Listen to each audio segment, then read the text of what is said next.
Amados, nós temos, ao longo desses últimos 2 meses, nós temos repassado algumas coisas, temos visto algumas doutrinas do nosso ministério, nós temos estudado. Por que nós temos feito isso? Porque nós temos o estudo bíblico, e até uma advertência para a igreja. Algumas pessoas deixam de vir no estudo bíblico.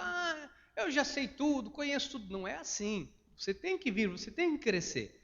Então, eu achei por bem voltar, colocando esses estudos aqui dentro do nosso ambiente de culto, não num dia específico de estudo, para que a igreja esteja recordando, aprendendo, aqueles que nunca ouviram, os novos, para que estejam conhecendo as doutrinas do nosso ministério. E hoje nós vamos dar mais um passo nesta direção. Hoje nós vamos aprender um pouco sobre a reforma protestante. Nós vamos entender o que é esta reforma. Porque às vezes nós falamos, não, por que Martinho Lutero? Mas quem é Lutero? O que foi a reforma protestante? Qual foi a finalidade? E nós vamos entender um pouco disso nesta noite. Amém? Se faz necessário. O tema desta noite: amadurecimento e crescimento espiritual, parte 14. Nós vamos com o texto base, 1 Timóteo 4, versículos 1 e 2, que diz assim: Ora, o Espírito afirma expressamente que nos últimos tempos alguns apostatarão da fé, por obedecerem a espíritos enganadores e a ensinos de demônios, pela hipocrisia dos que falam mentiras e que têm cauterizada a própria consciência. Vamos orar ao Senhor.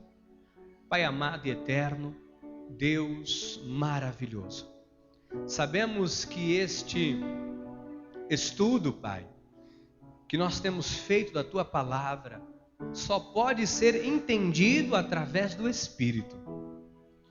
A cada culto, a cada reunião, nós temos crescido na graça e no conhecimento. Sabemos que nesta noite não será diferente.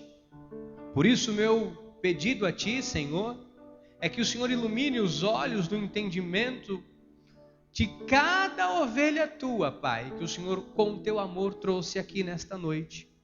Eu peço também, Senhor, que o Senhor nos dirija, que o Senhor fale aos nossos corações, de forma com que cada um consiga entender. Usa a minha vida, Pai, para ser canal do Teu fluir. Dirige a minha boca, conduz a minha mente, os meus pensamentos. Senhor, fala aos nossos corações. É o que eu lhe peço e lhe agradeço, em nome de Jesus. Amém e amém. Graças a Deus. Muito obrigado, meu amor. Meus queridos e amados irmãos e irmãs em Cristo, minha família espiritual. Eu venho mais uma vez ao altar para falar algo importante, vital para a nossa caminhada com Cristo, para o nosso crescimento e para o nosso amadurecimento espiritual. Eu queria hoje falar um pouquinho sobre a reforma protestante, porque algumas pessoas estão na igreja evangélica e talvez já ouviram dizer assim. Algumas pessoas dizem, olha, o catolicismo é a religião mais antiga do mundo. Algumas pessoas, por falta de conhecimento, dizem, olha, porque a igreja católica apostólica romana é a religião mais antiga, ela vem antes do que a igreja evangélica e etc, etc. E nós precisamos entender a nossa história. Nós precisamos entender o que aconteceu após a morte do nosso Senhor e Salvador Jesus Cristo. Imagine só, naquele período em que Jesus, durante 3 anos do seu ministério, Jesus, durante 30 anos da sua vida, ele ficou no anonimato. 3 anos, Jesus montou uma grande comissão e com 3 anos, Jesus fez uma revolução na história da humanidade. Com 3 anos, Jesus trouxe os seus discípulos, fez esses discípulos apóstolos, Jesus fez milagres, Jesus cumpriu a lei, pôs fim à lei, Jesus morreu numa cruz, Jesus ressuscitou. E após a morte de Jesus, os discípulos começaram a ser perseguidos. Houve uma perseguição muito grande. Então, alguns foram crucificados de ponta cabeça, Alguns tiveram as suas cabeças cortadas e fugindo, fica imaginando, houve uma perseguição dos religiosos da época para acabar, para abafar com o cristianismo. Na cabeça deles, matamos o líder, matamos o mártir do cristianismo, que foi Jesus. E quando eles começaram a dizer, mas Jesus ressuscitou, e começaram a falar de Jesus que ele havia ressuscitado, então surgiu uma ira, e os religiosos da época começaram a perseguir os cristãos da época, para que eles fossem exterminados da face da terra. Então, muitos morreram, com o passar do tempo foi arrefecendo, mas foi muito interessante que enquanto estas pessoas fugiam de cidades em cidades, de país a país, cada lugar que eles chegavam, ali eles anunciavam Cristo e mais pessoas conheciam a Cristo. Então, esta fuga foi uma providência divina para que o cristianismo não morresse. Ele arrefeceu e aí Satanás começou a entender e perceber que a forma que ele tinha de abafar o cristianismo não era matando os cristãos, porque Satanás é astuto. Ele é um especialista, um estrategista em fazer o mal. Então, Satanás começou a perceber que não era matando, exterminando os cristãos que ele iria acabar com o cristianismo. E foi aí que o inimigo começou a disseminar dentro do cristianismo mentiras. E eles começaram a lançar, dentro daquela proposta que Jesus havia trazido, eles começaram a colocar coisas erradas, e foram colocando, enfim, arrefeceu o cristianismo genuíno, e surgiu o cristianismo da igreja de Roma, a igreja apostólica romana. Então, o inimigo começou a introduzir coisas erradas. Olha, não é por fé, não é por graça, é por obras, é por sacrifício, é por pagar o preço, é por indulgência. E você tem que fazer isso, se você tem alguém que morreu, pague um preço, pague uma indulgência. E começaram a descaracterizar o cristianismo. Então foi isso que aconteceu. Então, após a morte de Jesus, deixa eu explicar bem direitinho para você entender. Após a morte de Jesus, os cristãos, os discípulos foram perseguidos, foram mortos, começaram a fugir e por onde passavam falavam de Jesus.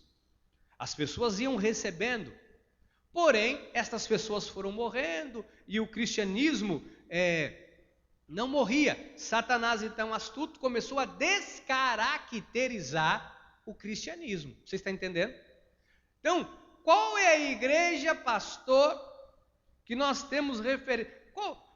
É o cristianismo. Jesus Cristo, depois de Jesus, depois do ano de nosso Senhor e Salvador Jesus Cristo, AC, antes de Cristo, e o DC, depois de Jesus, nós começamos a contar, depois de Jesus, qual é a religião mais antiga? Falando religião, mas é o cristianismo não da igreja romana, o cristianismo puro, autêntico e verdadeiro que Jesus trouxe. Porém, isso foi abafado. Por volta do ano 313, a igreja romana também sofreu uma perseguição, começaram a perseguir os cristãos romanos, houve uma perseguição, e por volta do ano 313, o imperador Constantino, ele teve uma grande sacada, ele disse, espera aí, isto virou uma praga no mundo, está crescendo em Roma, está crescendo em tudo quanto é lugar, esse cristianismo romano, isto está muito forte. E ele teve uma grande sacada, ele disse assim no ano 313, depois de nosso Senhor Jesus Cristo, ele disse, eu vou fazer um casamento da igreja com o império. E houve o casamento da igreja católica com o império romano. Surge então a igreja católica, apostólica, romana. E durante muitos anos foi assim. Os anos foram se passando e ninguém protestou contra isso. Estou dando um pouquinho, isso é uma aula de teologia que eu estou lhe dando. Aí vem por volta do ano 1513, surge um padre, um monge, chamado Martim Lutero. Para nós, Martim Lutero. Martim Lutero, por volta do ano 1513, começa ali a estudar a Bíblia, começa a estudar, e ele tinha algumas divergências de pensamento, ele ficava meio, como é que é isso?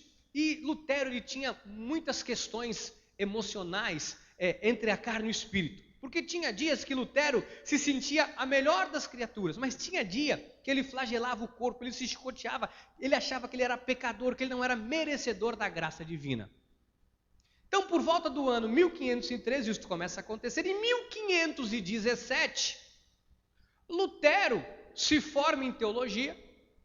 Lutero começa a ler a Bíblia e conhecer a Bíblia toda. E Lutero vai fazer uma visita a Roma.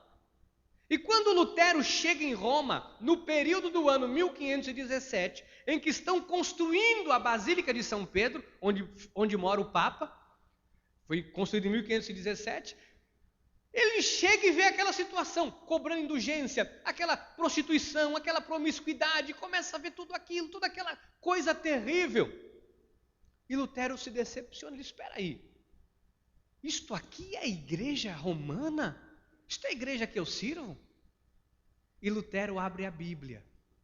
E foi uma das maiores mudanças que aconteceu na história do cristianismo. Foi a partir de Lutero que voltou o cristianismo verdadeiro. 5 palavras, amados, chamado na língua italiana 5 solas. Foram 5 palavras que mudou para a honra e glória do nosso Senhor e Salvador Jesus Cristo a história do cristianismo no mundo. Temos no telão 5 palavras. Olha só. 5 solas. Só a Escritura. Lutero começou a dizer, porque ele tinha a Bíblia nas mãos, ninguém tinha, ninguém lia, ninguém conhecia. Lutero tinha a Bíblia nas mãos, e ele diz, só a Escritura, só a fé, só Cristo, só a graça, sacerdócio universal. Amados, isto aqui mudou a história do cristianismo no mundo. Olha o que a Bíblia diz em Romanos 1, versículo 17. Visto que a justiça de Deus se revela no evangelho de fé em fé, como está escrito, estas 5 palavras, o justo viverá por fé. Lutero, lendo isto aqui, ele diz, espera, então indulgência, essas abluções, essas ordenanças, esses sacrifícios, velas, idolatria, porque veja só como tudo aconteceu. Precisavam construir a Basílica de São Pedro, aonde vive o Papa. E foram milhões e milhões e milhões arrecadados. Então, olha só, como tudo aconteceu. Você precisa entender a história do cristianismo para a gente poder, como cristãos, termos base. Então, morria alguém, nós temos que arrumar uma forma de arrecadar dinheiro. Então, olha, quando alguém morre, você tem que acender uma vela para iluminar o caminho desta pessoa até o paraíso. E aí vendiam uma vela. Até os dias de hoje, quando as pessoas morrem, com exceção dos cristãos, o que as pessoas colocam naqueles castiçais ao lado do caixão? Vela. De onde veio este hábito? Lá de Roma, lá de trás. Por que eles colocam? Quem vendia a vela? Quem fabricava a vela? A igreja romana. Então eles fabricavam a vela e vendiam a vela. Então eles tinham as medalhinhas, os santinhos. Olha, São Pedro está enterrado neste lugar. São Pedro, este São Pedro que eles dizem é o apóstolo Pedro. Eles diziam que o apóstolo Pedro está enterrado ali na Basílica de Roma. Então, olha, São Pedro está aqui, os ossos deles vão apodrecer aqui, não pode, temos que fazer uma casa. E as pessoas começaram a pagar. E aí, outra grande sacada da Igreja Católica Apostólica Romana. Vamos definir a religião da pessoa quando ela nasce. O que eles disseram? A Bíblia fala muito sobre batismo, mas não das águas. Fala de batismo no Espírito Santo. O batismo de Jesus não é das águas, é o do Espírito. É batismo. Olha a grande sacada da Igreja Romana. É óbvio que malignamente infiltrada pelo inimigo. Quando a criança nasce, vamos dizer o seguinte, você tem que batizar, senão seu filho vira um pagão, e se ele morre, ele vai vagar aí a eternidade afora. Então, batiza quando nasce. Quando você batiza a criança quando nasce, o que você está instituindo na vida dela? A religião que ela vai seguir. Você pega uma criança, nasceu. O que as pessoas fazem no dia de hoje? levam para ser batizado. A criança tem escolha? Aí a criança nasce, ela não vai mais na igreja, ela não entra em igreja nenhuma, ela não quer saber de igreja, ela não quer saber de padre, não quer saber de nada. Mas você pergunta, qual a sua religião? Sou católico. Não é assim? Assim que as pessoas... Então, foi a forma de definir a religião das pessoas. Então, eles começaram a amarrar. Amarra quando nasce, amarra quando morre. Quando morre, chamava-se o padre para a extrema unção. Então chama o padre para dar uma extrema unção, e ali para confessar, filho, onde está o dinheiro que você guardou, que você deixou, onde você escondeu, confessa, confessa, confessa, porque Roma, confessa porque Roma tem que fazer a basílica, e tirava. Então foi a forma que foi instituído para que fosse tirando as coisas das pessoas. Começaram a vender um diploma na época, e dizer assim, olha, se você tem um parente que morreu, você joga uma moeda, porque quando a moeda bater no gasofilácio, no fundo do gasofilácio, o barulho da moeda, aquele parente seu que está no inferno, ao bater da moeda, ele vai para o céu. E aqui está um certificado de que ele... É verdade, era feito isso. E Lutero, vendo tudo aquilo, e com a Bíblia na mão, ele diz, mas o justo viverá por fé. Ele diz, eu não posso ser conivente com isso, eu não posso. Deus iluminou os olhos de Martinho Lutero. E aquele monge, porque um monge naquela época era nada. Um monge, é como nos dias de hoje, um monge não é nada. Você imagina, Lutero enfrentou o bispo, Lutero enfrentou o papa, Lutero enfrentou todo mundo na época. Lutero colou 95 teses na porta da igreja. Então, Lutero fez uma revolução fora do comum. Então, pastor, quem foi este homem? Martinho Lutero, este reformista, foi um homem usado por Deus para que o cristianismo voltasse às nossas vidas. No dia 31 de outubro de 1517, Martinho Lutero colou 95 teses na porta daquele castelo. E ele disse, eu estou contestando a igreja de Roma. E este homem foi um homem responsável na época por traduzir a Bíblia do grego, do hebraico, do aramaico para a língua alemã. Ele popularizou a Bíblia Sagrada, que só o clero da igreja romana tinha acesso. Ninguém sabia ler, ninguém tinha acesso àquilo. E ele popularizou, e Deus usou a vida deste homem. Então, o que nós temos que entender? A primeira reforma protestante se deu dentro da igreja romana para Deus restabelecer as raízes do cristianismo, porque havia se perdido.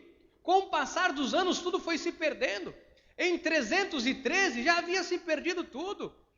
Levou-se 1200 anos para que surgisse um monge chamado Martinho Lutero, para que fizesse uma revolução dentro da igreja. Você está entendendo? A importância desse cidadão, desse homem, foi usado por Deus. Em Gálatas 1, versículo 10, olha só, isso aqui foi o que Lutero se apoiou. Porventura, procuro eu agora o favor dos homens ou de Deus? Ou procuro agradar a homens? Se agradasse ainda a homens, não seria servo de Cristo. Sabe, amados, nós temos que entender o seguinte: eu e você, como cristãos, não estamos aqui para agradar a homens. Não estamos aqui para sermos coniventes com a mentira, com doutrinas erradas, com doutrinas impostas por pessoas nos dias de hoje. A primeira reforma protestante se deu no seio da Igreja Católica Apostólica Romana. A partir daí, a partir deste momento, surgiram os presbiterianos, surgiram a partir daí, a partir desta fusão de Lutero, os presbiterianos, os luteranos, e aí foram surgindo os cristãos e as outras denominações foram difundindo até os dias de hoje. Então, foi a partir deste momento. Isso aqui foi um divisor na história da humanidade. Então, esta foi a primeira reforma. Agora, a reforma protestante atual, sabe onde ela está acontecendo? Mais uma vez, dentro agora da igreja evangélica. Porque Satanás, mais uma vez, percebeu, e ele é astuto, que ele não poderia deter, porque tentaram matar Lutero, mas ele conseguiu apoio, e sabe, Deus honrou, Deus sustentou a vida daquele homem. O que tentaram fazer de mal para aquele homem, não conseguiram. Deus protegeu Lutero até o fim da vida. E depois surgiu Calvino e tantos outros, mas Lutero foi o precursor de tudo isso. Agora, vamos nos ater ao seguinte. Lá atrás eles introduziram a igreja romana com toda a força, com todo o poder. E agora que a igreja evangélica cresceu no mundo, mais uma vez Satanás lança dentro da igreja um espírito maligno que tem feito com que as pessoas vivam apostatando da fé. 1 Timóteo, volta para mim por favor, 1 Timóteo 4, versículos 1 e 2. Ora, o Espírito afirma expressamente que nos últimos tempos alguns apostatarão da fé. Apostatar é negar, é renunciar à fé, por obedecerem a espíritos enganadores, a ensinos de demônios. Hoje, o que se vê dentro da igreja evangélica, de muitas igrejas evangélicas, são espíritos enganadores. Não é o Espírito Santo de Deus ensinando, não é o Espírito Santo de Deus conduzindo, é o espírito e ensinos de demônios. Amados, é demoníaco quando você pega uma pessoa e diz para ela: olha, se você quer receber a cura, você leva esta fitinha para a tua casa, você leva este sal, você leva esta ruda, você leva isto aqui, que isto é ensino de demônio. Jesus nunca ensinou isso. Isto é macumba dentro da igreja evangélica. Isso não é a graça de Deus. As pessoas estão apostatando, negando a fé. Por quê? Nós lemos, volta para mim por favor, Romanos 1,17. Visto que a justiça de Deus se revela no evangelho de fé em fé, como está escrito, o justo viverá por fé, não por obras, para que ninguém se glorie. Então é por fé. E as pessoas não vivem mais por fé. Viver por fé é crer na Bíblia, é confessar a Bíblia, é crer contra a esperança, é não ver e crer. Vocês estão entendendo o que é fé? Fé é a certeza de coisas que se esperam, a convicção de fatos que se não veem. Isto é fé. Agora, aonde está a fé em eu pegar um copo com água, em cima da televisão, um pastor ora, aí o pastor orou e eu vou lá e água, vou ser curado. Isto é o ensino de demônio que foi introduzido na igreja romana, que é a famosa água benta, que está hoje dentro da igreja evangélica. Isto é um espírito enganador. Então não é através da água que eu vou receber a minha bênção. Não é através do milagre, da água que eu vou receber um milagre. A Bíblia diz: e conhecereis a verdade, e a verdade vos... Então, o que liberta um ser humano de bebida, droga, de uma vida promíscua, do erro, da mentira, do engano, é a verdade. Quando a verdade entra, ela arranca a mentira. Você está entendendo? Então, por isso que esta reforma, agora a reforma atual, é dentro da igreja evangélica. Olha, Lutero, com uma Bíblia nas mãos, Lutero começa a examinar. E sabe qual foi o primeiro conflito que Lutero encontrou? Nas suas 95 teses, Lutero identificou um negócio estranho. Ele disse: espera aí, não farás para ti ídolo, imagem de escultura, de adoração. Lutero disse: espera aí, a idolatria, a igreja está errada porque há idolatria. Lutero protestou. Lutero disse: não pode, a idolatria dentro da igreja não pode. O que Lutero leu? Deuteronômio 5, versículo 8. Não farás para ti imagem de escultura, nem semelhança alguma do que há em cima do céu, nem embaixo da terra, nem nas águas de baixo. Lutero lê isso aqui e ele diz: espera aí, não pode haver idolatria. A igreja romana diz que não é idolatria, que eles não adoram. Como não adora? Se você se prostra diante de uma imagem, se você faz uma catedral, coloca o nome de uma imagem, e você se prostra, e as pessoas vão em procissão, qual é o nome disso, se não idolatria?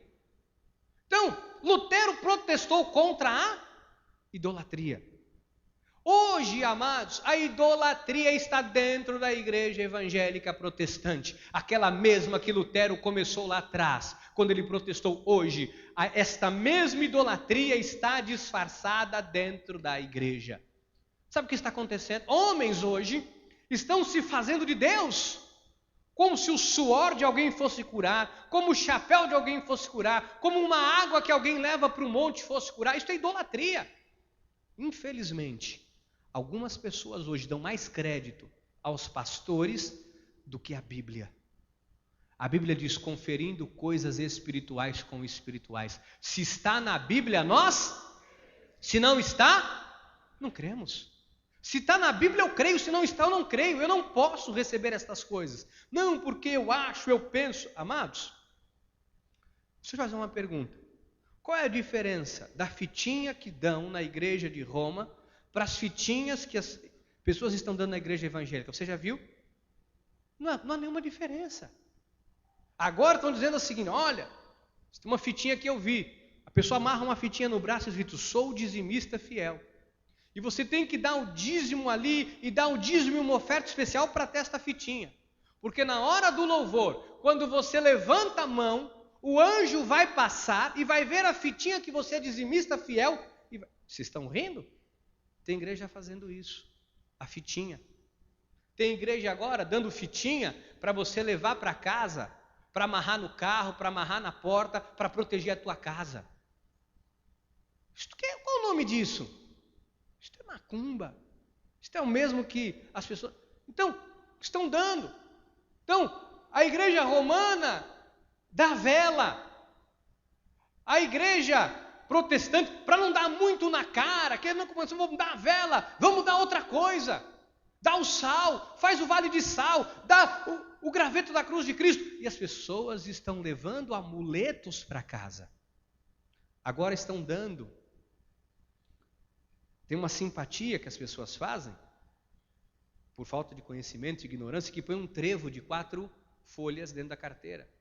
Agora a igreja evangélica está dando uma rosa. Ah, diz que a rosa de Saron é a rosa ungida. E a pessoa leva aquela rosa, põe na gaveta e deixa secar na gaveta, deixa ali, porque aquela rosa vai purificar, porque é uma rosa ungida.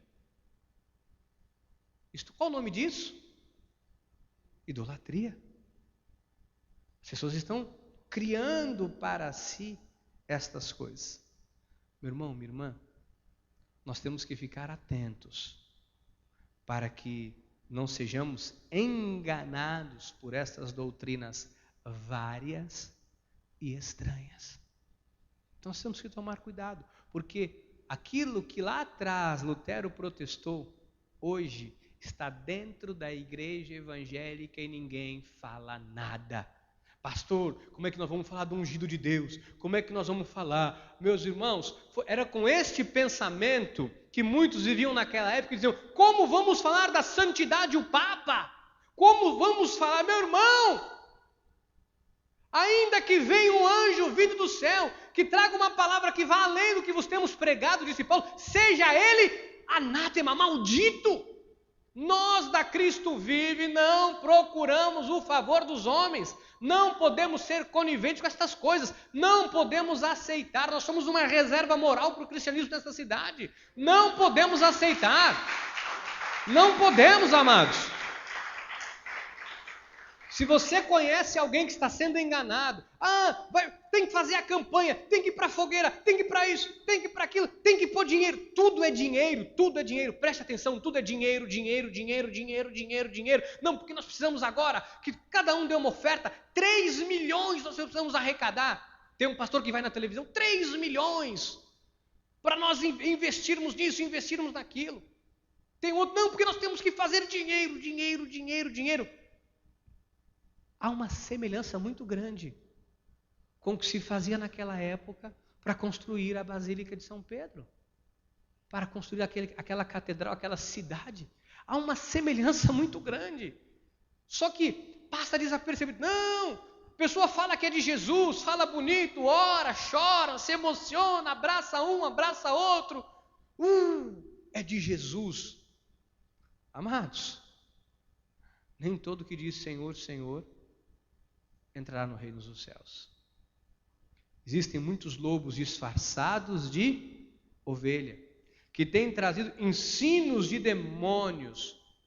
Põe para mim, 1 Timóteo, volta lá, 1 Timóteo 4, capítulo 4, versículo 2. Volta para mim, por favor, olha aqui. Pela hipocrisia dos que falam e que têm cauterizado a própria. Tem pessoas que têm a consciência cauterizada.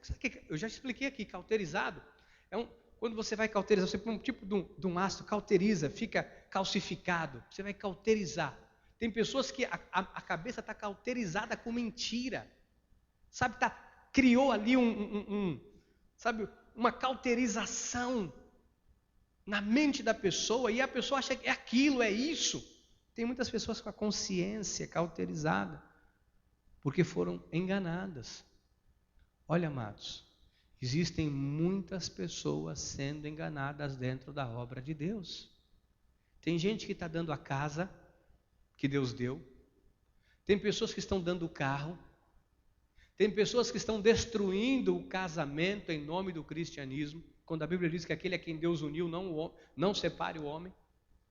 Tem pessoas que não estão medindo, são lobos vorazes que não poupam o rebanho. Pastor, como é possível? Como se dará esta reforma? Se esta reforma agora é dentro da igreja, pastor, como ela acontecerá? Ela já está acontecendo. João 8,32.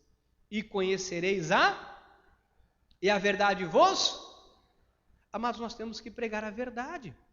Nós temos que pregar a verdade, nós temos que falar a verdade. Então você conhece alguém e a pessoa vem, não, pastor, porque está, irmão, é um primo, é um sobrinho, um amigo, não, eu estou fazendo isso aqui, estou lá numa campanha, eu não posso, toda sexta-feira eu estou indo lá, estou subindo a um monte, e estou fazendo, e estou acontecendo, e estou pagando, Meu irmão, é por fé, é por graça, é por fé. É pela verdade, conhece a verdade, leve a verdade para as pessoas. Às vezes as pessoas me trazem pedido de oração, pastor, ora, porque tem uma pessoa da minha família que precisa de libertação, eu tenho um primo que precisa de libertação. Meu irmão, sabe o que liberta um ser humano? É a verdade, é a palavra. A oração que nós temos que fazer, Senhor, nós oramos para que a verdade chegue na vida desta pessoa e ela seja liberta. Essa é a nossa oração. Essa é a oração que eu faço. Precisa de libertação. Senhor, que a verdade entre nesta pessoa, porque só a verdade pode libertar. Você está entendendo?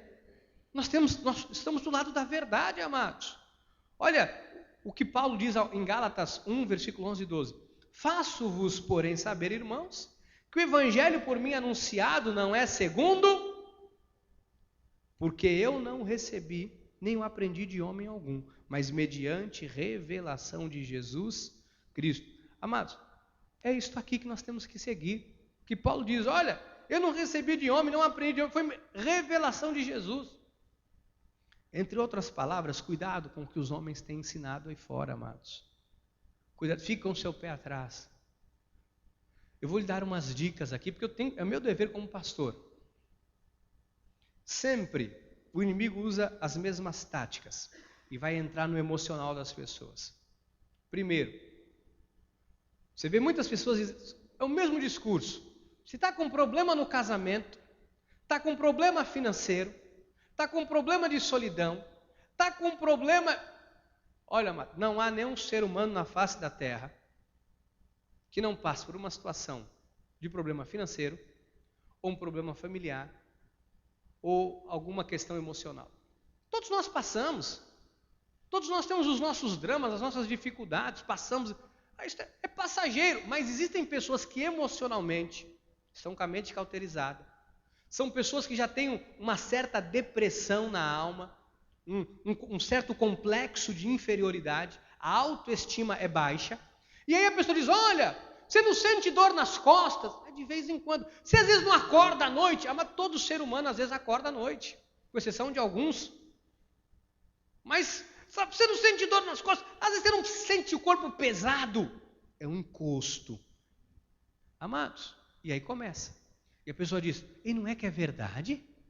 Isto faz parte do comportamento humano. Se você às vezes dorme mal, às vezes você está passando por um período difícil, é prova, é uma situação que você está passando, é estudo, é faculdade, ou financeiramente, ou vontade de ter alguma coisa e nesse momento não tem condições. Então, são N fatores.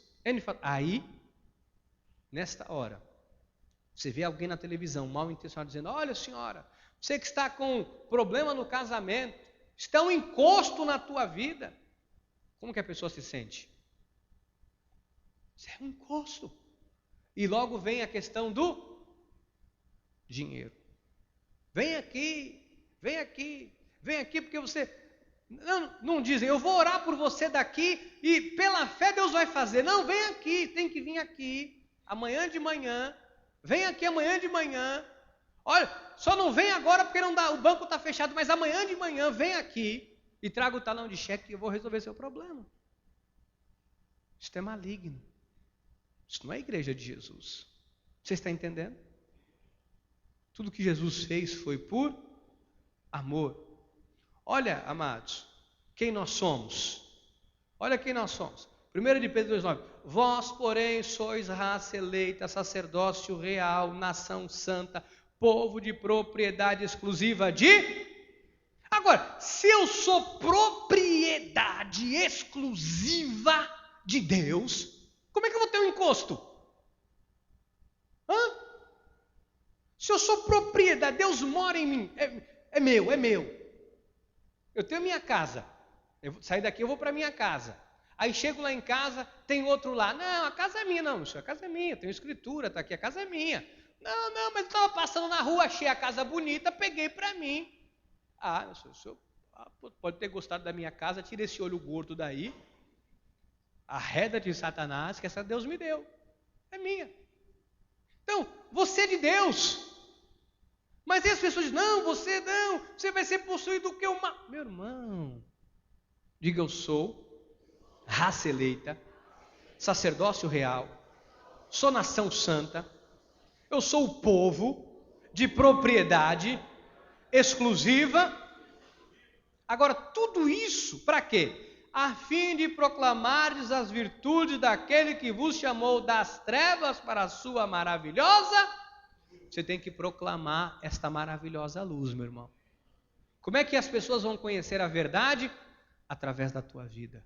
Como que as pessoas vão conhecer Jesus? Através da tua vida, através do teu testemunho, através do teu caráter, através da sua forma de viver. Amém? Então, nós temos que tomar cuidado com esse sincretismo religioso que está dentro da igreja evangélica. O que é sincretismo religioso? Põe no telão para mim, por favor, Wagner.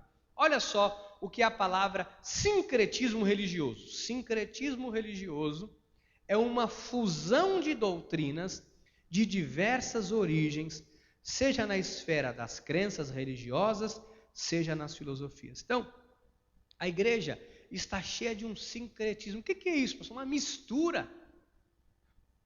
Parece que é de Deus. Sabe, olha só, tem pessoas que têm um hábito de meia-verdade. Meia-verdade é o quê? É mentira. Não existe. Ou é ou não é. Você está entendendo? Não existe meia-verdade. Não, porque eu vou contar meia-verdade. Não existe. O que o sincretismo religioso faz? Pega uma meia-verdade e põe a mentira. Então você começa a ouvir e fala, não, mas não falou de Jesus. Não. Abriu a Bíblia, pastor. Eu fui lá na reunião, estava abrindo a Bíblia, viu, pastor? 2 vezes. Abriu 2 vezes a Bíblia. Abre a Bíblia 2 vezes, mas joga lá o sal. Abre a Bíblia na hora do ofertório, uma vez, na hora do ofertório. Aí, abre uma vez, sabe, no finalzinho do ofertório. Para dizer, olha, está roubando a Deus. Aí, abre 2 vezes a Bíblia, aí depois começa. É dinheiro aqui, é oferta aqui, e sai demônio, e sai demônio, e grita, e sai demônio, e sai diabo, e sai capeta. Tem umas que são diferentes. Mas é sincretismo religioso, é testemunho. Maravilhoso, mas chega uma hora que só testemunho não muda a vida de ninguém. Porque por mais que eu saiba o que Deus fez na tua vida, Se eu não ouvir a verdade para me libertar e acontecer na minha, não vai. É a verdade que vai entrar na minha. Ou fortalece, que maravilha o testemunho. É importante ser dado. Agora, tem igreja que abre a Bíblia 2 vezes na hora da oferta. Depois testemunho, testemunho, testemunho, testemunho, testemunho, testemunho, testemunho, testemunho e testemunho, testemunho. Só testemunho. E a palavra? E João 8,32, e conhecereis a verdade vos libertará. Queria nesse minuto final dizer o seguinte à igreja. Comece a prestar atenção nos detalhes, porque às vezes esse sincretismo religioso vem com um pouquinho de verdade e um tantão de mentira. Eu quero dizer em nome de Jesus, tudo que é meia verdade é mentira. Nós estamos do lado da verdade. Meia verdade não liberta ninguém. Você está entendendo? Não existe, eu sou meio liberto, pastor. Eu sou meio crente. Eu sou meio casado. Eu sou tipo net. Tipo net. Ou você é net ou você não é net, cara. Não tem tipo net. Você está entendendo? Eu sou quase crente. Eu sou quase da meia verdade. Não dá, isso é sincretismo religioso. Só a verdade liberta. E Deus vai usar a minha e a sua vida para levar a verdade ao povo desta cidade, para que caia todo o sincretismo religioso que está sendo introduzido no povo de Itanhaém, no povo desta cidade, nas imediações neste país. Não é pretensão nossa, amados. Nós cremos, Deus está do lado da verdade. O mesmo Deus que foi com Martinho Lutero, o mesmo Deus que foi com João Calvino, o mesmo Deus que foi com Abraão, Isaac e Jacó, é o mesmo Deus que está na sua vida. Amém? Que assim seja, porque assim disse o Senhor. Aleluia! Louvado seja Deus. Graças a Deus.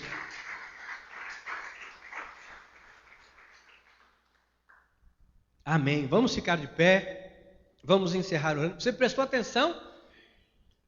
Começou a falar de Jesus. Que é assim, amados. Olha, eu tenho que abrir meu coração. Mas alguém pega uma Bíblia, começa a falar de Jesus, os crentes falam, é irmão. Cuidado, amado. Cuidado, às vezes não é irmão. Às vezes é um lobo. Às vezes não é nem primo. Quanto mais irmão. Você está entendendo? Não é assim. Sinceridade, é ou não é assim? A pessoa fala, não, eu também sou crente. Não, eu sou crente. A pessoa desarma, é crente. Não, inclusive isso que Deus está me revelando aqui, Deus está falando. E a pessoa fala, não, se ele é crente, Deus está falando, está revelando, e a pessoa se abre. Cuidado, meu irmão. Se alguém te parar na rua com essa história, não, porque é isso que o Senhor manda dizer, é isso que o Senhor... Fala, arreda-te, Satanás. Não, mas eu sou crente, arreda-te, Satanás. Um dia, a pastora foi comprar pão, estava na igreja, éramos no centro da cidade. Eu disse, meu bem, compra um pãozinho, eu estou com fome. Nós havíamos chegado na igreja, era 10 e pouco, 11 horas da manhã, feito limpeza e esperando para ter o ensaio. Aí teve o ensaio, aquela coisa toda, e o culto, acabou o ensaio, ia começar o culto 6h30. Era 6h30, era 7 horas naquela época, né? Era 7 horas. Ele disse, meu bem, compre um pãozinho. Era horário de verão, a pastora saiu e foi. Chegou lá na padaria, comprou meia dúzia de pão e está voltando. Aí uma moça encostou perto dela, eis que o Senhor manda te dizer. Moça, Deus vai te fazer muito feliz. Olha, você está com um problema na sua vida emocional, porque você tem vontade de ter alguém na tua vida. Você tem vontade de namorar e ter um marido, não é? E a pastora olhou e disse, eu não sei se eu dou um soco. O que você queria fazer? Um soco ou um chute? Uma rasteira, uma capoeira. Pegar pelo cabelo. Ela sentiu vontade de pegar pelo cabelo. Ela disse, arreda-te, Satanás. Sou casada. Caiu a conexão. Era tipo net. Então cuidado. Quando alguém vem, às vezes, não, isso que o Senhor manda dizer. Fala, meu irmão, vá devagar. Eu tenho a Bíblia. Quando Deus quer, Deus usa o profeta, Deus usa as pessoas. Não leva a mal, não. Aquieta aí, aquieta esse fogo aí, segura essa carne aí. Toma cuidado. Porque às vezes a pessoa vem, Pega aquele dia que você está com aquela cara triste. Às vezes você teve um problema em casa, com o filho, com o marido. E a pessoa diz: você está com um problema. Deus está me revelando, você está com um problema. Meu marido. Eis que o Senhor manda dizer: será que foi o Senhor? Sincretismo religioso. Amém? Vamos orar ao Senhor. Pai amado e eterno, Deus Todo-Poderoso, queremos te agradecer, Pai, porque mais uma vez estudamos a Tua Palavra. Nós, nesta noite, buscamos as origens, buscamos entender como tudo aconteceu, como se deu esta reforma protestante, o porquê desta reforma. E também entendemos, Pai, que há necessidade de uma reforma agora dentro da igreja evangélica. Usa as nossas vidas. Assim, meu Deus, como Lutero era um monge e para o clero ele era insignificante, talvez quem olhe para nós também nos ache insignificantes, mas nós estamos contigo, estamos do lado da verdade, ninguém pode contra a verdade, Senhor, meu Deus, meu Rei e meu Pai. Que possamos sair daqui nesta noite para levar a verdade para as pessoas. Usa as nossas vidas, Deus. Nos dá coragem aos teus filhos. Oh Deus, sabemos que só a verdade liberta. Põe a verdade na nossa boca, para que as vidas que nós encontrarmos pelo nosso caminho sejam libertas. Eu declaro, Senhor Jesus, que a graça, a paz, a alegria e as misericórdias que vêm de Ti vão nos dirigir numa semana abençoada e repleta de bênçãos, em nome de Jesus. Amém e amém. Graças a Deus. Dê uma salva de palmas a Deus. Aleluia.